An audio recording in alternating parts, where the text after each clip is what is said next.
আজকের গল্প অধিকার। বিকেলের পড়ন্ত রোদে বারান্দায় আরাম কেদারায় বসে দাদু একটা গল্পের বই পড়ছিলেন। রমলা মানে ওনার ছেলের বউ বিকেলে চা নিয়ে এসে শ্বশুরমশাইকে দিতে তিনি উঠে বসলেন। চা নিয়েই আরাম কেদারার হাতলে চায়ের কাপটা রেখে জিজ্ঞাসা করলেন, তোমার শাশুড়ি কি এখনো ঘুমাচ্ছে? না না, মা উঠে পড়েছেন, এই তো চা দিয়ে এলাম। আর আমাদের ছোট গিন্নি? আজ অফিস ছুটি, তাই বুঝি খুব ঘুমোচ্ছে? এই অফিস কাছারি করা মেয়েরা যে কি করে এত অলস হয়! রমলা কিছু বলার আগেই, কে অলস দাদু? বলতে বলতে ট্রাকস্যুট টি শার্ট পরিহিত নাত বউ সীমা চা খেতে খেতে দাদুর পাশে এসে দাঁড়ায়। দাদু বেশ আয়েশ করে চায়ে এক চুমুক দিয়ে, ওই এক চৌধুরী বাড়ির নাত বউ। সীমা অবাক হয়ে জিজ্ঞাসা করে, চৌধুরী বাড়ির? কোথাকার? কোন চৌধুরী বাড়ি? রমলা হাসি আড়াল করতে না পেরে নিজেকে সামলাতে তাড়াতাড়ি ওই ঘর থেকে চলে যায়। হঠাৎই সীমার খেয়াল হয়, আর সাথে সাথে, দাদু, ভালো হবে না বলছি। আমি অলস? আর নিজে কি? নিজে তো সারাদিন একটা বই মুখের সামনে নিয়ে পড়ার ছল করে বসে বসে ঘুমাও, তার বেলা তা আর কি করব বলো? তোমার মতো তো মুখে চোখে আলু শশা লাগিয়ে ঘন্টার পর ঘন্টা শুয়ে বসে থাকতে পারি না। আবার ওই আঙুলে কী সব লাগাও আর মুছে ফেলো, ওসবও পারি না। সীমা কপট ধমক দিয়ে বলে, হয়েছে হয়েছে, আমার অনেক গুণগান করেছো, এবার ওঠো, হাঁটতে যাবে না? তাড়াতাড়ি চা শেষ করে ওঠো দেখি। চলো, হাঁটতে যাবে? চলো মানে তুমিও যাবে নাকি আমার সাথে? কেন, গেলে খুব অসুবিধা হবে বুঝি? তাহলে আমি জেনে যাব যে তুমি সত্যি সত্যি হাঁটতে যাও নাকি পার্কে সুন্দরী মেয়েদের সাথে বসে বসে গল্প করো। কি ব্যাপার বলো তো, তোমার ঠাকুমা কি তোমায় টিকটিকি নিযুক্ত করেছে নাকি? সীমা হাসতে হাসতে বলে, কেন, ঠাকুমাকে ভয় পাও নাকি? তা একটু একটু পাই বই কি, বলে দুজনেই একসাথে হাসতে থাকে। বলি, ভর সন্ধেবেলায় এত হাসাহাসির ঘটা কিসের? আনন্দের বন্যা বইছে। বলতে বলতে কর্তামা মানে বাড়ির মাথা ঠাকুমা এসে সোফায় বসেন। মেয়ে মানুষের, বিশেষ করে বাড়ির বউয়ের, এত জোরে জোরে হাসা শোভা দেয় না। আজকালকার মেয়েদের সহবত শিক্ষা বলে কিছুই নেই। দুপাতা পড়াশোনা করে আর দুটো টাকা রোজগার করে যেন সবার মাথা কিনে নিয়েছে। কথাগুলো যে নাত বউকে উদ্দেশ্য করে সেটা বুঝতে কারোরই বাকি থাকে না। তবু নাত বউ কোনো উত্তর না দিয়ে দাদুর কানের কাছে খুব ধীরে, শুরু হলো বলে মৃদু হেসে ধীর গতিতে ঘর থেকে বেরিয়ে যায়। নাত বউ বেরিয়ে যেতেই দাদু ঠাকুমার দিকে ফিরে, দুপুরের ঘুমটা কি ঠিকঠাক হয়নি বুঝি? না, ঘুম ভালোই হয়েছে। হঠাৎ এ প্রশ্ন কেন করলে? আমাদের হাসতে যেভাবে তোমার মেজাজ বিগড়ে গেল, তাতে মনে হলো তোমার ঘুমটা আমাদের হাসির আওয়াজে ভেঙে গেছে। না, ঘুম আমার অনেক আগেই ভেঙেছে, তারপর একটু শুয়েই ছিলাম। তা মেয়েটার ওপর অমন রেগে গেলে কেন? আমিই তো ওর সাথে একটু মজা করছিলাম। ওর ওই জামা কাপড় পরা ছিঁড়ি দেখলে আমার মাথা গরম হয়ে যায়। বেহায়া মেয়ে ছেলে, শাড়ি তো পরেই না, দিনরাত দাদু ভাইয়ের জামা কাপড় পরে বসে থাকে। কেন, ওর কি নিজের কোনো জামা কাপড় নেই? রান্নাঘর থেকে বেরিয়ে এসে চায়ের খালি কাপগুলো নিতে নিতে রমলা শান্ত স্বরে বলে, ওগুলো আপনার দাদু ভাইয়ের জামা কাপড় নয়, ওগুলো ওরই। ওগুলো ওরই? কেন, বাড়ির বউ শাড়ি পরতে পারে না? যত সব! তোমাকেও বলিহারি যাই বৌমা, তুমি তোমার বউকে কিছু বলতে পারো না? তুমি ভেতরে যাও বৌমা, তোমার কাজ করোগে। বলে দাদু বৌমাকে ভেতরে পাঠিয়ে দে। আজকালকার মেয়েরা শাড়ি সামলাতে পারে না, তাই পরে না। তুমিও তো আজকাল শাড়ি সামলাতে পারছো না, এদিক ওদিক দিয়ে বারবার খুলে যায়। তুমিও তো ওইসব জামাকাপড় পরতে পারো। মরণ দশা, আমি শার্ট প্যান্ট পরবো? আহা, শার্ট প্যান্ট পরবে কেন? ওই যে ওপর থেকে নিচে পর্যন্ত ঢোলা ঢোলা জামা পরে না, ট্যাক্সি না ম্যাক্সি, কী সব বলে যেন ওগুলোকে। মুলোজা, বুড়ো বয়সে ভীমরতি হয়েছে। আরে ওগুলো পরলে হাঁটতে চলতে অনেক সুবিধা হবে। এখন তো প্রায়ই কাপড় পায়ে আটকে হোঁচট খেয়ে পড়ে যাও। ঠাকুমা বেশ রেগে গিয়ে, হ্যাঁ তাই তো, আমি হোঁচট খেয়ে পড়ে যাই তাই না? আমার হাঁটুর ব্যথাটা বাড়লে তখন আমার হাঁটতে কষ্ট হয়, তখন কখনো সখনো পড়ে যায়। আহা, রাগ করো কেন গিন্নি, আমি তো তোমার ভালোর জন্যই। এ কি দাদু, তুমি এ সময় ঘরে আজ হাঁটতে যাওনি? বাইরে থেকে আড্ডা দিয়ে ফিরে ঘরে পা রেখে নাতি দিব্য দাদুকে ঘরে দেখে অবাক হয়ে যায়। হাঁটতে জানি বলেই তো এখন আমায় ঘরে দেখতে পাচ্ছ। কি ব্যাপার, শরীর ভালো তো? হুম, একদম ঠিক। তা তুমি এখন কোথা থেকে রাজত্ব জয় করে এলে শুনি? এই বন্ধুদের সাথে একটু আড্ডা মেরে এলাম। ঠাকুমা অবাক হয়ে বলে, আজ তো রবিবার নয়, আজ তোদের অফিস ছুটি ছিল? হ্যাঁ, শুধু আমার নয়, আজ সবার অফিসই ছুটি। তোর বউয়ের অফিসও ছুটি ছিল? হ্যাঁ, কেন? তাকে বিকেলে নিচে দেখে আমি ভাবলাম সে আজ অফিস থেকে তাড়াতাড়ি চলে এসেছে, তার অফিস ছুটি ছিল, অথচ তাকে তো সকাল থেকে একবারও নিচে দেখলাম না। তোমার সাথে তার কোনো স্পেশাল কাজ আছে নাকি? তাহলে ওকে নিচে পাঠিয়ে দিচ্ছি, বলে ঠাকুমার গাল দুটো ধরে আদর করে ওপরে চলে যায়। কিন্তু তাতে ঠাকুমার মন গলে না, চিৎকার করে ডাকে, বৌমা! রমলা তাড়াতাড়ি ছুটে আসে। মা ডাকলেন? ডেকেছি, সেই শুনেই তো এলে বাছা। আবার প্রশ্ন করা হচ্ছে, ডাকলেন? বলি, তোমার ছেলের বউ আর কতদিন এমন পাটরানি হয়ে থাকবেন শুনি? কেন মা, কি হয়েছে? বলি, আজ তার অফিস ছুটি ছিল, অথচ সারাটা দিন নিচে তার টিকিটাও দেখা যায়নি। তা তুমি কি তোমার বৌমাকে এমন শোকেসেই সারাটা জীবন সাজিয়ে রাখবে, নাকি সংসারের কাজকর্ম কিছু শেখাবে, করাবে? সংসারে কাজ তো ও করে মা। সংসারের কোন কাজটা সে করে শুনি? আজ তোমার অফিস ছুটি ছিল, তিনি সারাদিন বাড়ির কোন কাজটা করলেন শুনি? বাড়ির বউ একটা দিন তো রান্নাঘরে ঢুকতেও দেখি না। আদৌ রান্নাবাড়ি করতে জানে কি না কে জানে। অফিস করে যেন উদ্ধার করছে। মা, আজকের মুড়োঘণ্টটা তো আপনার খুব ভালো লেগেছে বললেন, ওটা কিন্তু আপনার নাতবউ রেঁধেছে। ঠাকুমা চোখ বড় বড় করে রমলার দিকে তাকিয়ে, সে আবার নিচে নামলো কখন যে রান্না করলো? তুমি কি আমায় বোকা পেয়েছো? রমলা মৃদু হেসে, আপনি ভেতরের ঘরে টিভি দেখছিলেন, তাই টের পাননি। ঠিক আছে, হয়েছে হয়েছে, এবার থেকে একটু শক্ত হও, ওকে দিয়ে সংসারে কাজকর্ম করাও। শুধু অফিস করলেই হবে না, সংসারটাও তো বুঝতে হবে, জানতে হবে। এরই মধ্যে দিব্য আর সীমা সেজে গুজে নিচে আসে। ওরা কোথাও বেরোচ্ছে। সীমা তার শাশুড়ির উদ্দেশ্যে, মা, আমরা আসছি। বেশ অসন্তুষ্টই ঠাকুমা, আমরা আসছি বলি, ভর সন্ধেবেলা কোথায় যাওয়া হচ্ছে শুনি? সাথে সাথে দাদু। ওরা স্বামী স্ত্রী কোথায় যাচ্ছে তা দিয়ে তোমার কি দরকার? তুমি যাবে ওদের সাথে? তারপর নাতি নাতবউকে, তোমরা দাঁড়িয়ে রইলে কেন, তোমরা এসো। দিব্য আর সীমা বেরিয়ে গেলে ঠাকুমা হঠাৎ করে, আচ্ছা বৌমা, খোকার দাদু ভাইয়ের রোজগারে আমাদের সংসার চলে না? রমলা আশ্চর্য হয়ে জিজ্ঞাসা করে, কেন মা, হঠাৎ এই প্রশ্ন? না, তাহলে নাতবউয়ের চাকরি করার কী দরকার? ঘরের বউ ঘরে থাকবে, ঘরের কাজ করবে, তা নয় দিনরাত ঘরের বাইরে। মা, সীমা আজকের যুগের মেয়ে, এখনকার মেয়েরা কেউই ঘরে বসে থাকে না। এখন সব মেয়েরাই নিজের পায়ে দাঁড়ানোর জন্য কিছু না কিছু কাজকর্ম করে। দেখছেন না পাশের বাড়ির মিতাকে, মাধ্যমিক পাশ করে আর পড়াশোনা করলো না, অথচ ও তো ঘরে বসে নেই, সেলাই করতে ভালোবাসে, তাই বুটিক খুলে কেমন রোজগার করছে। সাথে সাথে আরও দুটো মেয়েকে কাজ দিয়েছে। আর আপনার নাতবউ তো কত দূর পর্যন্ত পড়াশোনা করেছে, সেটাকে শুধু ঘরে বসে রান্না করে নষ্ট করবে? তুমি ওদের মতো রোজগার করতে পারো না বলে আফসোস হয় বুঝি? দাদু এতক্ষণ চুপচাপ বসে শুনছিল, এবার আর চুপ করে থাকতে পারল না, বলে উঠল, আফসোস হতেই পারে। তুমি ওর বিয়ের পর জোর করে ওর চাকরি ছাড়িয়ে দিয়ে ওকে ঘরে বসিয়ে দিয়েছ। সেদিনও তোমাকে মর্যাদা দিতে চাকরি ছেড়ে দিয়ে শুধু সংসার নিয়ে পড়ে রয়েছে। তাই বলে মনে করো না যে ও তোমার এই মতামতকে মন থেকে মেনে নিতে পেরেছে। আর মেনে নিতে না পারাটাই স্বাভাবিক। এখন চাইছো নাতবউ ও চাকরি ছেড়ে ঘরে বসে তোমাদের মতো শুধু ঘর সংসার নিয়ে পড়ে থাকুক? সে আজকালকার মেয়ে, তোমার ওই অন্যায় আবদার সে কখনোই মেনে নেবে না, আর সেটার চেষ্টাও করো না। ঠাকুমা বেশ অসন্তুষ্ট হলেও বুঝতে পারল যে এ ব্যাপারে তার মতামত আর খাটবে না। পরদিন সকালে অফিস যাওয়ার ব্যস্ততা। দাদু যথারীতি তার আরাম কেদারায় বসে খবরের কাগজ পড়ছেন। ঠাকুমাও তার পানের ডাব্বা নিয়ে সোফায় বসে মজ করে পান সাজাচ্ছেন। রমলা রান্না করতে করতে বাইরের ঘরের দোরগোড়ায় এসে দুধওয়ালার থেকে দুধ নিচ্ছে। ঠিক এমন সময় ভেতরের ঘর থেকে রমলার স্বামী শোভনের চিৎকার, রমলা, আমার অফিসে দেরি হয়ে যাচ্ছে, এই সময়টা তুমি কোথায় থাকো? আমার রুমাল মোজা কিছুই তো দেখতে পাচ্ছি না। রমলা দুধ নিতে নিতে আওয়াজ দেয়, সবই তো খাটের ওপর রেখে এসেছি। তারপর মনে পড়ে রোজ যেখানে রাখে আজ সেখানে না রেখে অন্যদিকে রেখেছে। তাই একটু জোরে বলে, তাকিয়ে দেখো, ওখানেই পেয়ে যাবে, বলে দুধ নিয়ে রান্নাঘরে চলে যায়।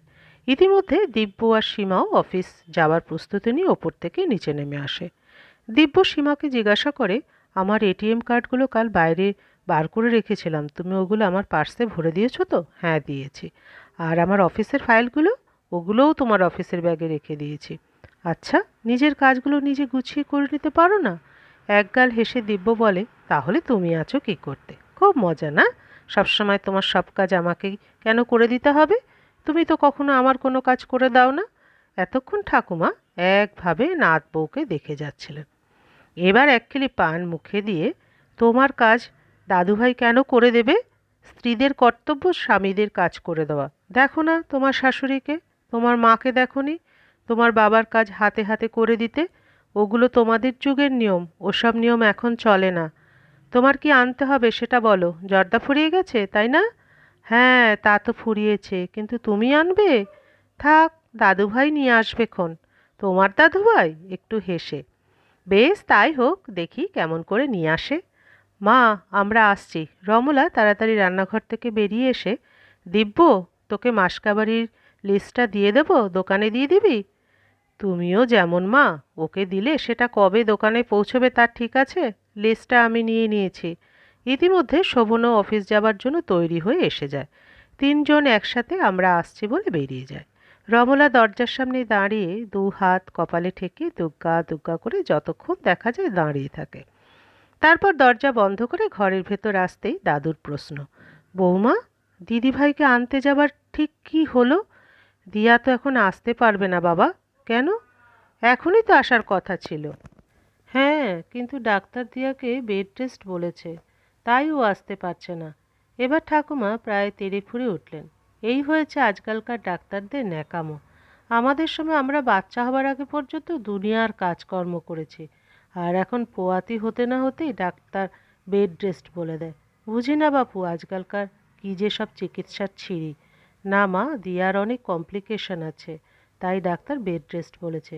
ও তো একাই থাকে, জামাই অফিসে গেলে ওকে দেখারও তো কেউ নেই, তাই ওর তো এখানে এসে থাকাই ভালো ছিল। কিন্তু বাবা, এখন তো ওকে এতটা জার্নি করতে দিচ্ছে না। তাহলে ওর বেড রেস্টটা কী করে হবে? বলে ঠাকুমা প্রায় ধমকেই উঠলেন। এখন ওর শাশুড়ি এসেছেন, ডেলিভারির সময় আমি যাব, ততদিনে ওর শাশুড়ি ওর কাছে থাকবেন। তুমি যাবে? তাহলে আমাদের সংসার চলবে কি করে? কেন মা, সীমা তো থাকবে। সীমা? ও দেখবে সংসার? ও তো ঘরেই থাকে না। এবার দাদু মুখ খুললেন। চাকরি করে কি কেউ আর সংসার করে না? আজকাল সব মেয়েরাই চাকরি করে সংসার করে। ও আমাদের মহারানী, ও ঠিক পারবে। কি যে পারবে জানা আছে। আচ্ছা বৌমা, নাত বউয়ের বাচ্চা কাচ্চা কিছু হবে না নাকি? আচমকা এমন একটা প্রশ্নে রমলা বেশ হকচকিয়ে গেল। অবাক হয়ে শাশুড়ির মুখের দিকে তাকিয়ে রইল। ঠাকুমা বলেই চলল, দিয়া দিদিভাইয়ের বিয়ে হয়েছে বছর দুয়েক, সে মা হতে চলল। আর নাত বউ তো বিয়ে হয়ে এ বাড়িতে এসেছে তা প্রায় 3.5 বছর হতে চলল। তুমি বরং ওকে ডাক্তার দেখাও। মা, এটা ওদের নিজস্ব ব্যাপার, এই ব্যাপারে আমাদের কথা বলাটা ঠিক হবে না। আর তাছাড়া এত তাড়াহুড়ো করারই বা কী আছে? তাড়াহুড়ো? 3 বছর পর এখনো সময় হয়নি বলতে চাও? নাকি আমি বলছি তাই তুমি বলবে না? মা, থাক, বুঝেছি। তোমায় চাকরি করতে দিইনি বলে তুমি তোমার চাকরি করা বৌমাকে সব সময় সাপোর্ট করে আমার উপর শোধ নিতে চাও। বৌমা, কিছু পুড়ছে মনে হচ্ছে, বলে দাদু নাক টানে। কিন্তু আমি তো রান্নাঘরে গ্যাস অফ করে এসেছি বাবা। গ্যাস অফ করে এসেছো বুঝি? ও, তাহলে বোধহয় এই ঘরেই কিছু পুড়ছে। দাদুর ব্যঙ্গ বুঝতে পেরে ঠাকুমা রেগে যায়। তুমি সবসময় আমাকে ব্যঙ্গ করবে না তো? তুমিও একটু বুঝতে চেষ্টা করো। তুমি দাদুভাইকে এত ভালোবাসো, অথচ ও যাকে ভালোবাসে তুমি তাকে সহ্য করতে পারো না। এটা কি তোমার দাদুভাইয়ের ভালো লাগছে? একসময় দেখবে যে তোমার দাদুভাইয়ের মন থেকে তুমি দূরে সরে গেছো। মা, সীমা অফিস করলেও ঘরের কাজকর্মও করে। তুমি আর ওর হয়ে কথা বলো না বৌমা। ঘরের কোন কাজটা করে শুনি? একটা ছুটির দিনে রান্নাঘরেও তো যেতে দেখি না। রান্না ছাড়া কি সংসারে আর কোনো কাজ নেই মা? বাবার, আপনার এতটুকু শরীর খারাপ হলে আপনার ছেলে বা নাতির আগে ওই তো খেয়াল রাখে। ডাক্তার টাকা, ওষুধ আনা সব নিজেই করে। সংসারে কখন কোন জিনিসটা দরকার ওর নজর এড়ায় না। ইলেকট্রিকের বিল, বাড়ির ট্যাক্স, ভরা, এগুলো তো আপনার ছেলে বা নাতিরই কাজ। সেটাও তো সময় মতো সীমাই মনে করে ভরে।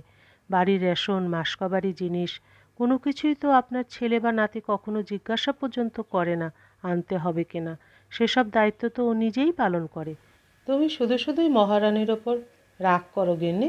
রান্না করে না বটে, কিন্তু আমাদের নজরে পড়ে না এমন কত সংসারে প্রয়োজনীয় কাজও চুপচাপ করে চলেছে, দেখো তো। বুঝেছি বুঝেছি, ও মেয়ে তোমাদের জাদু করেছে। দাদু একগাল হেসে, তুমি কি ফল খেয়ে বসে আছো বলো তো, যে তোমাকে এখনো পর্যন্ত জাদু করতে পারলো না। দাদুর কথা শুনে সবাই হেসে ওঠে। রমলা জিজ্ঞাসা করে, মা এখন একবার চা খাবেন? বানাবো? হ্যাঁ, তোমাদের দুজনের বক্তৃতা আমার মাথাটা ভারী হয়ে গেছে, একটু চা হলে ভালোই হয়।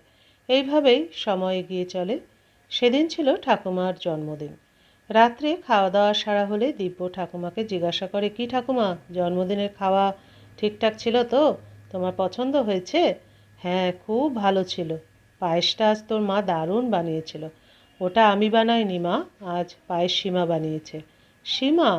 ও আবার এত সব বানাতে শিখলো কবে? পায়েসটা সীমা বরাবরই ভালো বানায় মা।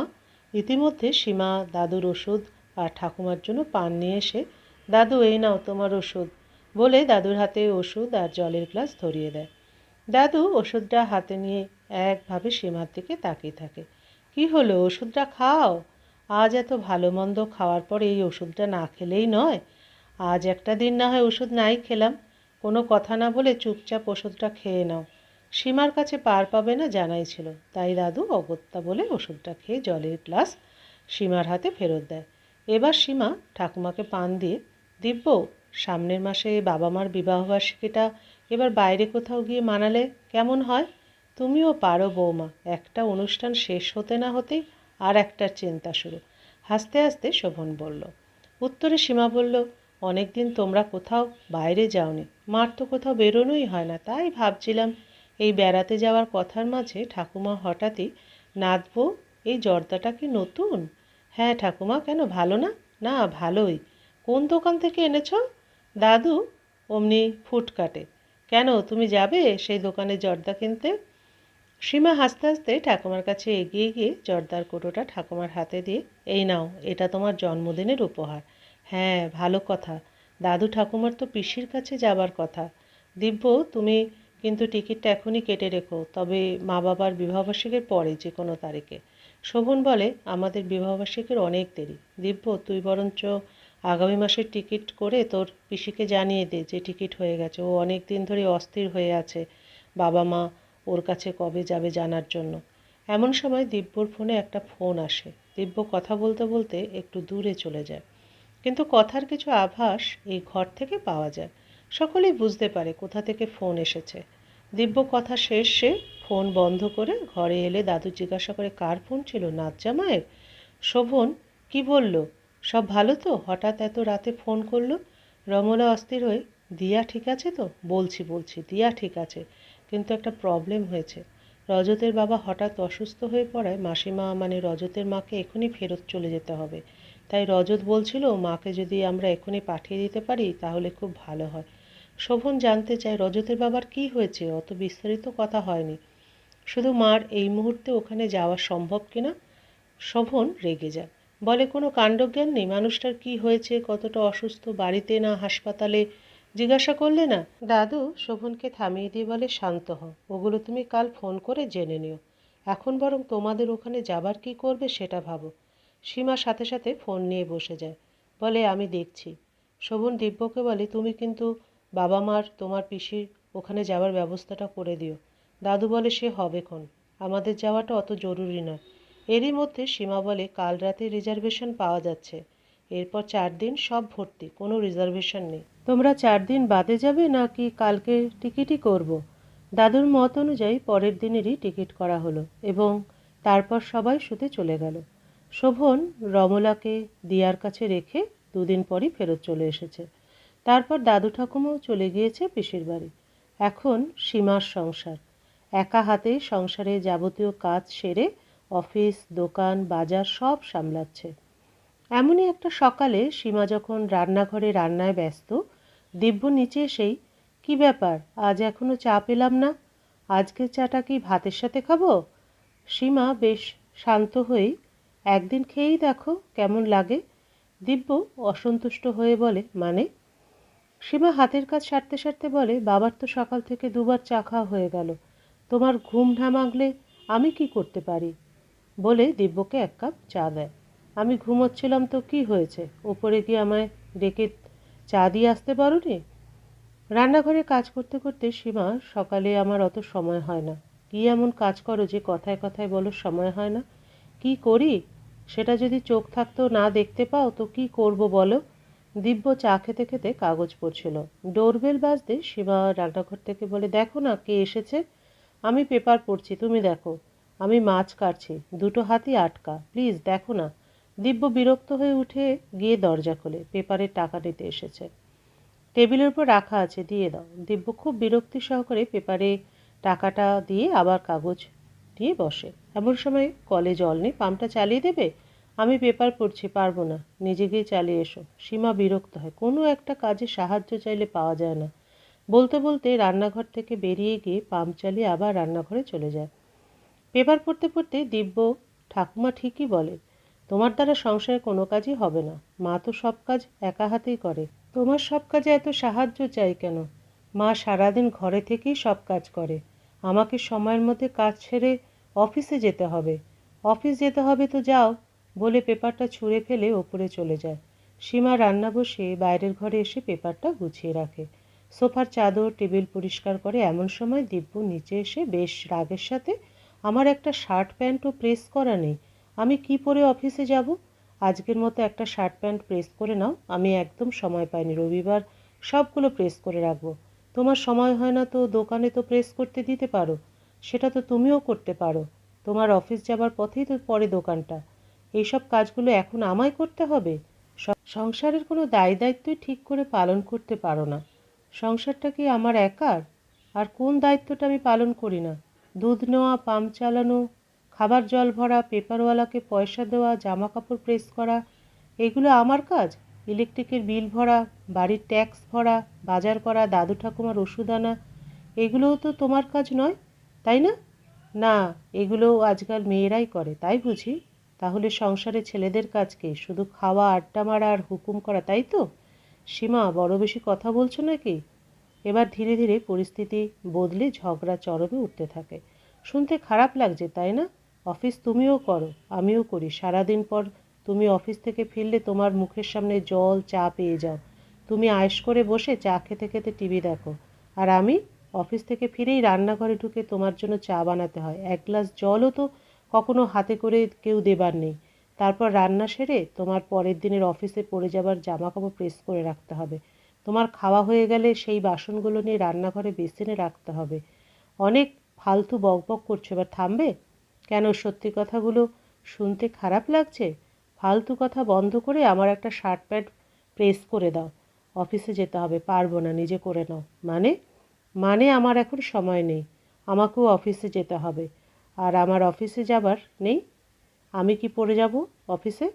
একটাও জামা কাপড় প্রেস করে রাখোনি? এটা তো কাল রাতেই ভাবা উচিত ছিল। এখন হয় নিজে প্রেস করে নাও, না হলে প্রেস ছাড়া জামা পরেই অফিসে যাও। এখন প্রেস করতে বসলে আমার অফিসে দেরি হয়ে যাবে। সংসার সামলে যদি অফিস করতে না পারো তাহলে চাকরি ছেড়ে দাও। এবার সীমার ধৈর্যের বাঁধ ভেঙে যায়। সে রুখে দাঁড়ায়। কি বললে? চাকরি ছেড়ে দেবো? হ্যাঁ, চাকরি করে যখন সংসার সামলাতে পারছো না তখন চাকরি ছেড়ে দাও। এত খরচা করে পড়াশোনা শিখেছি কি শুধু হেসেল ঠেলবার আর বসে বসে তোমার হুকুম তামিল করবার জন্য? সংসারে আমার যতটুকু করার আমি তার সবটাই করি। সংসারের কোন দায়িত্বটা তুমি পালন করো? ঠাকুমা ঠিকই বলে, আজকালকার মেয়েরা চাকরি করে ধরাকে সরা জ্ঞান করে। ঠাকুমা পুরনো দিনের মানুষ, আজকের সময়ের সাথে নিজেকে মানিয়ে নিতে পারেন না। তার কোনো বিরূপ মন্তব্যে আমি কিছু মনে করি না। কিন্তু তোমার চিন্তাধারাটা কোন যুগের?